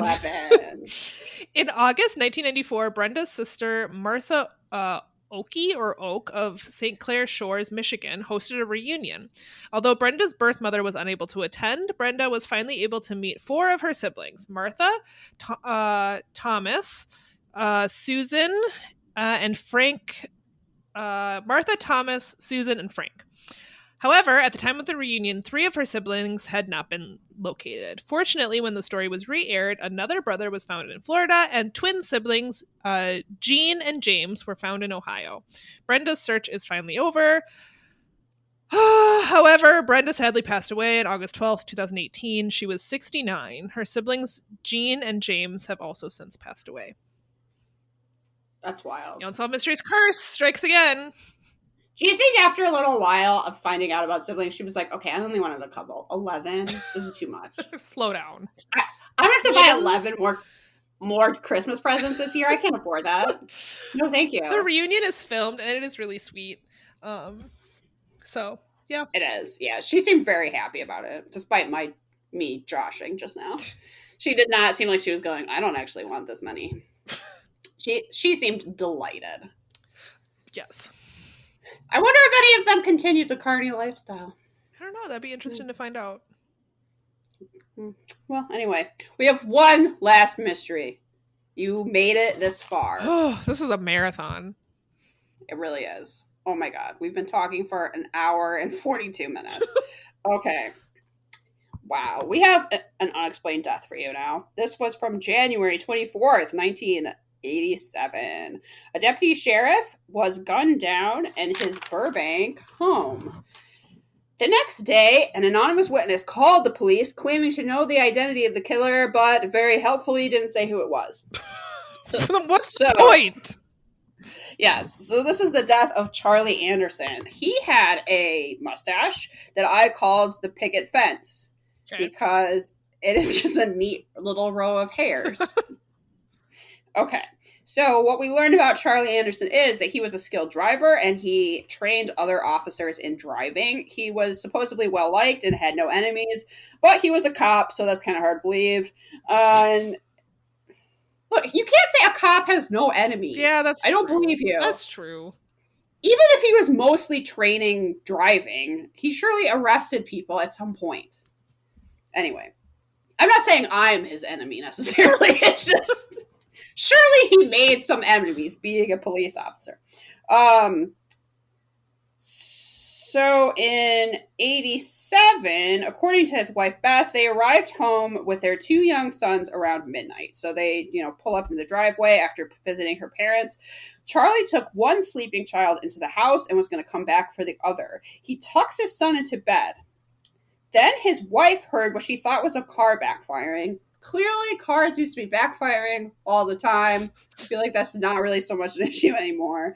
So she walks to the house to see what's wrong. She isn't thinking that it's gunshots, but she did hear something. And then she finds Charlie laying on the floor. She grabs her youngest son out of the car and then runs to the neighbor's house, which is kind of scary for me because that means their other son is just tucked up in bed. But he was fine. But, I mean, obviously she's not going to go, wander around the house, not knowing where the gunman is, but it's just really scary. Anyway. Originally, the police thought that this was a burglary gone wrong. However, items in the house were moved very carefully. Didn't really look like a burglary. While some items were, in a pile together, like they were going to be taken, other valuable items weren't touched. His sister Trish was called to the scene that night and recalls that he had, this is not evidence in any way, but this is what they tell you, that he had a wide-eyed look on his dead face as if he was shocked or betrayed. Oh. I was like, also, he's dying! Shocked or betrayed? Maybe he was just frightened at seeing someone with a gun. I'm thinking he saw death and he realized there was nothing on the other side. He just saw he just saw hollow. That was his face realizing that there's no heaven or hell. There's just nothing. He was like, "Oh, life is so fleeting," and and then he expired. Anyway, that is not my point. Is that's not evidence. If a guy dies, he's not gonna look delighted. His corpse isn't going to be like, yes, I'm so glad I got shot in my own home. The only fingerprints found by the police were belonging to the family. So, this segment is really about the person who called the police station saying he knew who killed Charlie, but he calls the line and it's being recorded and he makes this big stink that he doesn't want to be recorded. And they're like, okay, well, to call back on an unrecorded line, you're going to have to call the sergeant's desk. So you have to call back, and obviously that person didn't call back. So they were still trying to find the caller, but obviously that didn't work. Guess what? That's not what happened. Here is the update, the results from Unsolved Wiki. Unsolved. In the late 1990s, investigator received a tip on the case. A year-long investigation ensued. However, no arrests were made.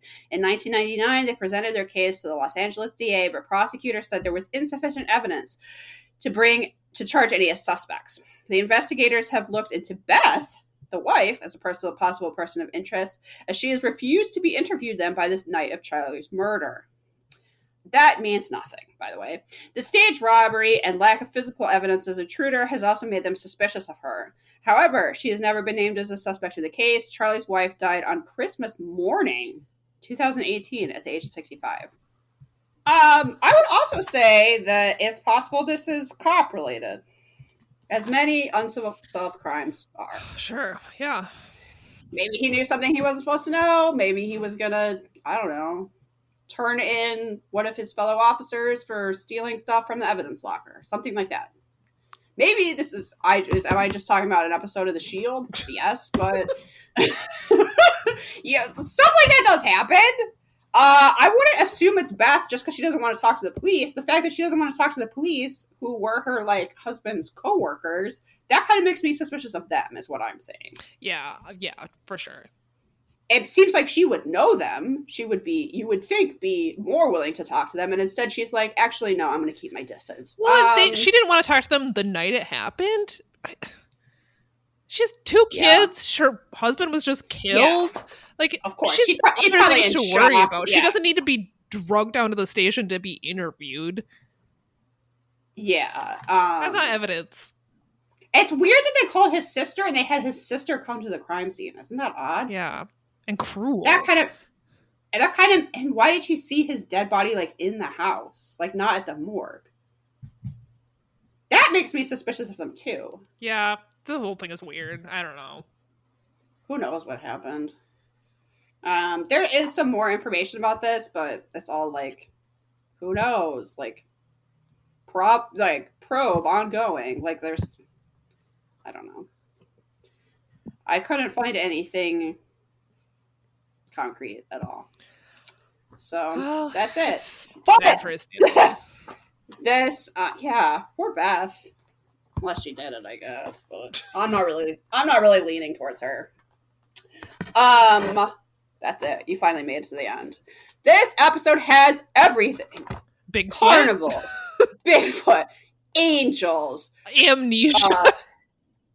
Fish farms, tropical exotic fish, dead police officers, arson, someone getting hit by an ice cream truck, carnivals again, Ed Sheeran. A weird angel that's apparently beautiful. It's a buffet of Unsolved Mysteries episode. So let's rate it. How are we even going to rate this? Okay. Mysteriousness is the first category. I feel like pretty mysterious. Bigfoot, no concrete answers there. Angels, no concrete answers there. Charlie Anderson, that's pretty mysterious. Plus, well, God, what else do we talk about? Did this guy have amnesia? Who killed the Jordan children? I feel like a lot of these are pretty mysterious. Actually, yeah. Considering how many mysteries we are, it's kind of amazing that they're not more wrapped up by this point. Yeah. I'm glad that woman found her carnival siblings. But in general, it does lean towards mysterious. I'm saying thumbs up. Thumbs up. Reenactments. Okay. Okay. Bigfoot rolling down a hill. They need to start doing Oscars, and I realize this is on TV and I don't care, but they need to start doing Oscars for things where they, like, we overlooked this, we made a mistake, you deserve an Oscar. And I think it should go to this episode for Bigfoot rolling down a hill, and then also Angel and Sheeran saving a woman from an ice cream truck. I mean, what more do you want in life? Nothing. Exactly. Nothing. This episode has it all. Thumbs up for reenactments. Yeah, thumbs way up. Okay, what about fashion? You know what? Actually, I would say that's where this episode lacks. Yeah. Thumbs down. Considering how many mysteries there are, we get a lot of people. Fashion. we see a wide, with all of these mysteries, we get introduced to a lot of different people, including carnies, and the fashion is still subpar. Yeah, so thumbs down. No, thumbs down. A couple down. mustaches. We got the ice cream dream, but that doesn't carry the fashion category. Not this time. No. I'm giving MVM to Bigfoot's BFF. No, ice cream dream, not bad either. No, it's fine. But that's it. That's all you got. Unless your dream fashion is like a white lab coat that an angel's wearing for some reason, then you're gonna be disappointed. Robert Stack. Okay, I like that he was so not into the Bigfoot one.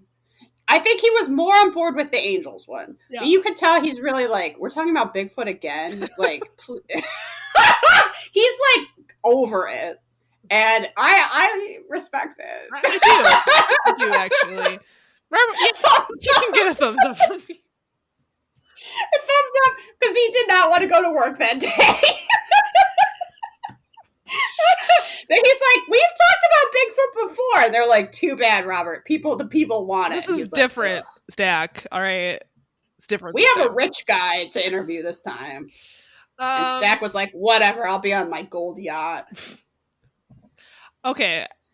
Out of a possible 5 Robert Stacks, I'm going to say 4. I liked it. Yeah, there's enough here for everybody. I feel like you get a smorgasbord, all you can eat. You can kind of pick which ones you want. Yeah, I think this is a good one. Do you want to see a Bigfoot chase a guy through the woods? Do you want to see the saddest arson ever? No, why would you? I don't know, but it's here. 2 angel stories, 3 Bigfoot stories, multiple what happened to this person. We got a possible lost love reunion. So there is something for everybody in this one. Possible legitimate amnesia, possible dude just bailing on his marriage. Exotic fish farming. I mean, got it all. It has it all. Yep. I think as a podcaster, when I sat down and I saw this was 2 hours, I was pissed. As a viewer, I would have been delighted. It was just more work for you. Yeah, exactly. I was like, no, I have to take twice as many notes. But if I was just watching Unsolved Mysteries like a normal person, this would have been great. This would have been such a lovely treat. You could make some popcorn. You could have friends over. You could fast forward through the arson. Yeah, agreed. Yeah, I would say 4. It's a great note to end season 6 that we've been doing seriously since last December. Oh, finally. Okay, very quickly. Should we do recommendations? Yeah, I've got a quick one. What do you got? Okay, so quickly. It's been a minute since we talked about a skincare recommendation. Ooh. So I'm going to recommend the product Wonder Pore. Okay. By Etude House. Now this is it says cream on here now. I bought this years ago and it said essence. And I was confused by it. That word essence really threw me off. And I didn't exactly know what to do with it, and it sat in my medicine cabinet. And then for some reason, the other day, I was like, oh, I should actually use this product before it expires. And it also, I finally clicked that something called Wonder Pore. I should probably put on my pores. Guess what? Works great. Shrinks down your pores. Nice. So I've been putting this on before I go to sleep. And you wake up the next day and it's like, oh, tiny little baby pores. It kind of has the effect of a good sheet mask, is what I will say. Nice. Now, I in fact liked this so much that I ordered more. And it's been long enough that it's now in different packaging. I kind of wish it still had the pump. Okay. And now it's in a tub with a lid and you put your finger in there. I'm not as into that. But I like the product enough that I'm still going to recommend it. Okay. This is currently $15 on Amazon or $16 on Amazon. I think you notice a very dramatic difference. Like pretty quickly. I might get some. I could use smaller pores. Right? Who couldn't? It's true. I mean, I don't know. Probably someone listening to this. But we judge you. How dare you have beautiful baby skin? Yeah, do I really have anything else to say about it? I mean, it's Korean. Obviously, it's good. I just didn't understand how to use it because the instructions are literally like, apply to skin. And I was like, essence, what is an essence? Well, it's a thing that does something other than moisturizing, basically. Okay, got it. So this isn't going to replace a moisturizer. I still use a moisturizer, but this does an extra. Nice. I do recommend it. Yeah, Wonderpour. Very nice. I might have to get me some. All right, my recommendation is also going to be pretty quick, and it is that I recently read the new Mary Roach book called Buzz. Mary Roach, if you're not familiar with that author, you might recognize some of her other titles, such as Stiff. She wrote Gulp, Packing for Mars. She writes about like very specific subjects, and she kind of spans. They're deep dives. Yeah, deep dives into, but like it's a deep dive in that she covers a lot, but like in small chunks, if that makes sense. I feel like I'm not describing this very well. But her books are extremely popular. I feel like if you are someone who hasn't read a lot of nonfiction, Mary Roach books are a good entry point into nonfiction because they're very entertaining. You learn a lot. You learn a variety of different things. You learn things that are kind of like fun facts that you'd never heard before. She like one of her like things is that she will go and she would like spend a day with someone. Like she in Stiff, she opens up that book by going to like see anatomy like dissection of like human heads. And that whole book is about like what do we do like with the dead, with our dead, after what happens after we die, things like that. It's a very interesting book. So she does that. Yeah, except that there's a really long description of maggots in that book. Well, that's what I liked about it. Someone named Liz couldn't get past that part. Well, people are always talking about that book, and she's just like, if you're squeamish, Stiff might not be for you. You might want to try one of her other books. But the maggots, though. But the maggots. Yeah. So her new book that just came out is called Fuzz, and it is the subtitle of that book is When Animals Break the Law, and it's all about human-animal conflict. So she talks about things like bears in Aspen getting into dumpsters. She rides along with some people that are trying to combat bears in like non-lethal ways. She talks about elephants in Asia, which are actually like a big pest. Like elephants are like a big problem. They're kind of like a pest species because they come in and they trample crops and there's nothing you can do about it. She talks about like unique ways that people are trying to like deal with human animal conflict. She talks about sort of the myths and also realities of people who've been killed by animals like bears and cougars and stuff like that. She talks about mice, all kinds of different things. Like I said, her books tend to have a lot of variety in them. I really liked it. I would say it's not my favorite Mary Roach book, but I liked it because it was so different. And I did, like always, learn a lot that you wouldn't think of when you're thinking about... It's not your favorite because there's not enough about maggots in it, right? That is true. There's a little bit of dismembering, when we're talking about people being attacked by animals, but honestly, that's not as common as you might think. People really don't get attacked and killed by animals very often, but obviously when it does happen, it's a big deal. So she talks about that. Yeah, I really liked it. If you're looking for a quick read, entertaining read, you want to learn a little bit, I think I might put it on our book club reading list next year because I think we have to. We would really enjoy it. It's good. I know you think that she stole the idea from us, which I think is fair. That's what I was going to say. My issue with this book is that this is our idea. That once upon a time, we did a thing where I just made up true crime podcast titles and you looked up to see if they were real, and one of them was Crimes Are Us, which is still up for grabs, but as far as I know, but and I imagined that would be crimes committed by animals like giraffes. And then it turned out she wrote this book about crimes committed by animals, and I was a little bit like, Mary Roach, I know you're one of the five, Mary Roach. I see you. What I will say is that I was hoping there would be more crime, and there is not that much crime. It really is human-animal conflict as far as like animals encroaching and vice versa. I mean, really, we're going into their territory, but as the two converge, there's problems. It's really not like she opens the book by talking about old-timey stories of like people putting pigs on trial or like some country, I think, put all of the mice on trial, or all of the weevils, which is like a bug that gets into your grain or something. Like they put them on trial, and like the weevils didn't show up to court or whatever. Shocking. And I was into it, but she doesn't talk, like her books are usually about what's going on right now, not really like historical stuff, so she doesn't go that much into it. I'm assuming want that book though that is about people putting animals on trial. Well, I'm assuming that she heard our idea, stole it, but then found out there's not actually that much animal crime to write a book about, so she had to stretch it. That could be. That she was like, bears getting into dumpsters, like, is that really a crime? I mean, I guess. Elephant vandalism, like, what if the elephants were actually like painting murals? I mean, that would be lovely. They were spray painting.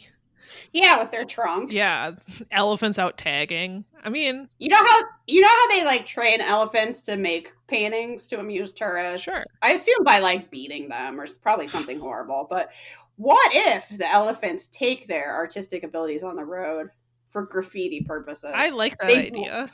They break out of the like resorts or wherever they are, and then they start just graffitiing like free the elephants on the side of buildings. And it's too bad the capybaras that are taking over that gated community weren't featured in the book, but I think that's happened since publication, so maybe part 2 will feature capybaras.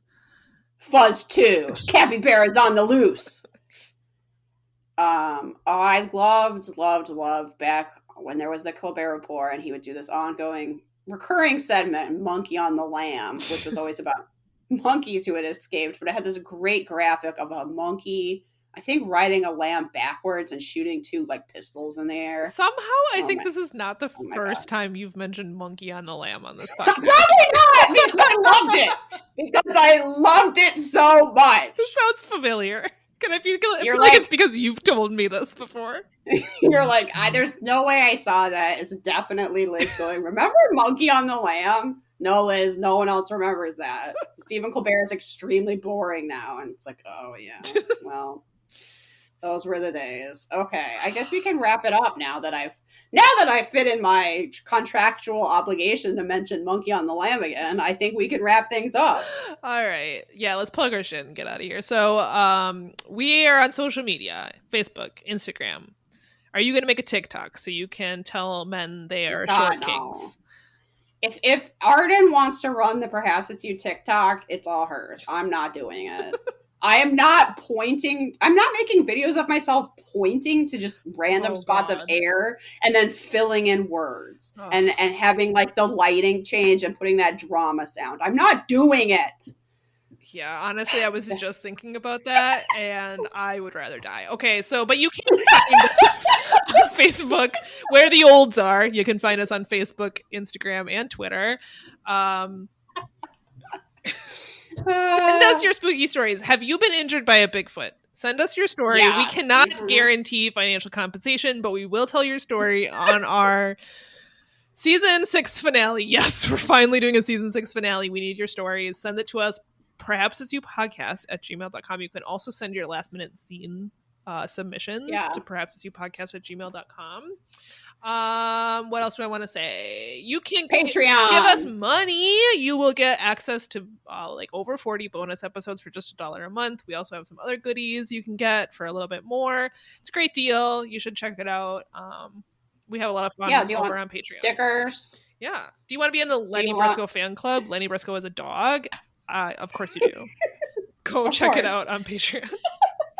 And you should do Samantha a solid by slamming that subscribe button and also leaving us a 5-star review, the only type of review we accept. Please, if you haven't already, celebrate the end of season 6 by leaving us a 5-star review and telling us everybody how great we are.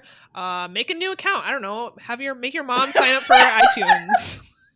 Leave us a review. Seriously, go to the library, log in on different computers, make different account names, set up other Gmails. I don't care how you do it, just do it. Say, I'm so glad season 6 is over, but also Sam and Liz are the best. And yes, I call her Sam. We're a very close friend. 5 stars. And Samantha's like, no one calls me that. It's like, well, that's how good of friends you guys are. It's true. It's the only You person. can call me Sam if you leave us a 5-star review. I love it. Okay, we will be back in a couple weeks to do a listener stories episode. And we don't have to talk about season 6 anymore. Yeah, finally. Are you so happy? I'm extremely happy. Okay, so if you see an ice cream truck speeding towards you, just remember to say your psalms, everyone. Because I want you to think of that as a positive experience and not a negative one. We want Ed Sheeran to appear to you. Yeah. I find his name so hard to say. I'm sorry, Ed. Sheeran? Sheeran? I don't know. That's right. That doesn't feel natural in my mouth. Well. You know what? I don't think he's one of the 5. He's not. Yeah, he's not. Just BD Wong. That's our celebrity listener. He sends us an email tomorrow. It's like, Liz, get it together. You said my name wrong 5 times. I was on Game of Thrones. That's the whole email.